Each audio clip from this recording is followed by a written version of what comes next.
might just give you a bite of the sweetest pie. Megan Thee Stallion and Dua Lipa was Sweetest Pie, and it is on the Radio 1 Breakfast Show. Oh, there you go, look. Beth says, Greg, you just made me realise there's loads to look forward to. And it's the last day of term. Yeah, it is for a lot of people today. Just heard from my mate Welsh Matt, and says the Welsh schools break up today. Have an amazing Easter holiday. And let's get you up to date with all the latest things. We'll start with one of our absolute favourite people in the world, Joe Lycett. He was amazingly speaking at the House of Lords yesterday. Sadly, it was on video link up, but still counts. He gave evidence to a committee as part of a discussion about fraud. You know, Joe has a show called Joe Lycett's Got Your Back, and it's a consumer program, really, where they talk about injustice and tackle injustice. And he was speaking about his own experience in taking on scammers as part of his Channel 4 show. Do you think part of the problem is that the scamsters aren't afraid of being prosecuted? Joe, if you could maybe answer that. Yes, of course, Viscount. I don't know if I've ever met a Viscount before. Well, that's very thrilling for you. I'm so pleased. Sass from the Viscount. And we were all in stitches over Joe reading out tweets from when he pretended to be the boss of a bank. That was one of his pranks to get to fight the injustice.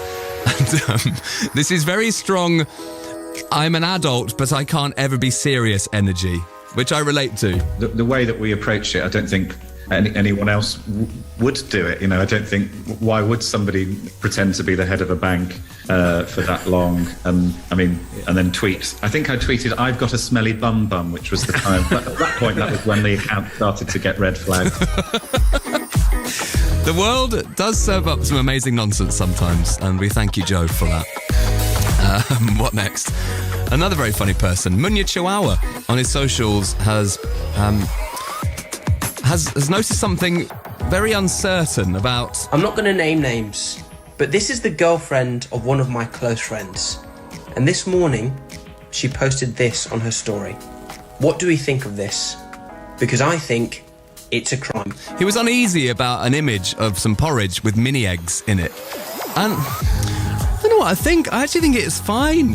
I think it could be nice little treat. Break up the monotony of the porridge. Crumble it in, maybe. Crumble, and then... Munya's maybe worried about a choking hazard, which I get, I suppose. Yeah, look, try it, Munya, please. Next up, let's talk about actress Vanessa Hudgens, who was speaking to Kelly Clarkson on her chat show and revealed that she has a special skill. She can see ghosts. I've accepted the fact that, I see things and I hear things. Wait, do you really? You've had, experiences? Yeah, a lot of them. A lot of them over the years. Even as a child growing up, I remember getting ready for school when I was 8 years old, and there was, those ducks that, is the duck thing that you pull to toy? Yeah. There was one of those on the dining room table, and I started walking, and it just started, going alongside me, and I was like, interesting. It's a mechanical duck.